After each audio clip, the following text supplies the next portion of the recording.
आई क्या है ये सब? चुप रहो राहुल, बाबांचा आशीर्वाद आहे. मैं साइंस का स्टूडेंट हूँ और मुझे इन चीजों पर बिल्कुल विश्वास नहीं है. कुछ सवालों के जवाब साइंस के पास भी नहीं होते राहुल. पर आई पहन लो इसे. आई नहीं. पापा सब ठीक कर देंगे.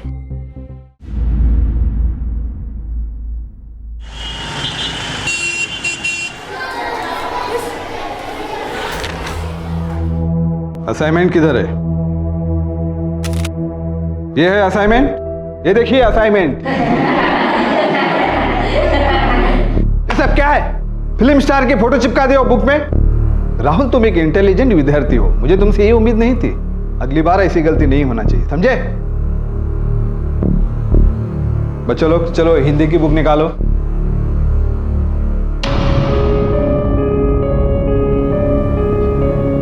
राहुल तुम एक इंटेलिजेंट विद्यार्थी हो, मुझे तुमसे ये उम्मीद नहीं थी.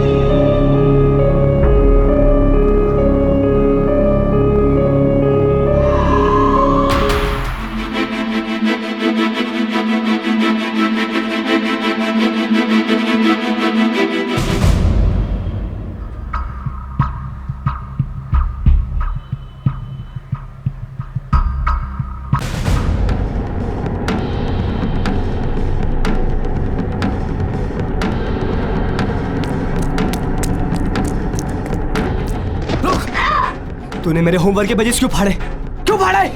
हाँ? राहुल छोड़ो इसे. नहीं माँ. राहुल मैंने कहा छोड़ो इसे.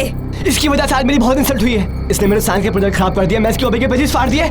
आखिर तेरी प्रॉब्लम क्या है? हाँ? तेरी प्रॉब्लम क्या है मुझसे? राहुल ना खुद पढ़ता है ना मुझे पढ़ने देता है. देखो भाई, या तो मैं एक दिन भाग जाऊंगा या कुछ कर बैठूंगा. मेहुल.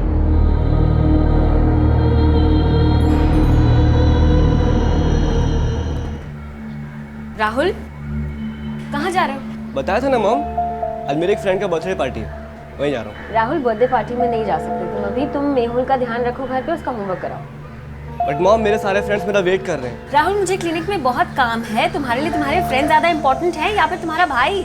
मेहुल को होमवर्क कराओ, जाओ. बाद में चले जाना.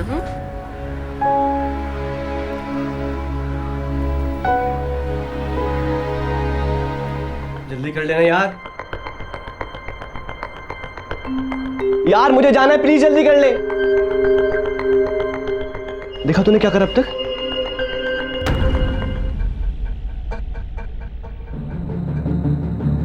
पागल है क्या? पागल है क्या? हाँ?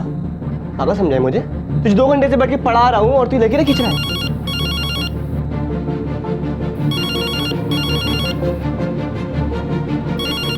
हेलो. हेलो. हाँ नेहा. नहीं आए ना तुम बर्थडे पर?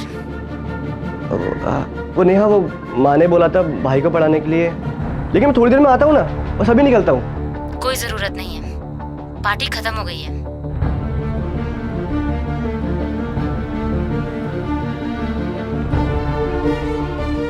नेहा.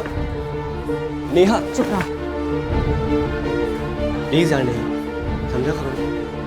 माँ ने कहा था भाई को पढ़ाने के लिए, मैं माँ को ना नहीं बोल सकता. अच्छा तो मत करो ना, जाओ और अपने पागल भाई को ही संभालो. अरे नेहा. It's over. चल यार राहुल, नेहा मान जाएगी. नहीं यार, नेहा ने बिल्कुल ठीक कहा. मेहुल की वजह से मेरी लाइफ पूरी बोरिंग हो गई है. काश वो होता नहीं तो अच्छा रहता. दिल करता है वो मर जाए, और कभी कभी तो इतना गुस्सा आता है कि मैं ही उसे मार डालूं. तो क्या कह रहा है राहुल?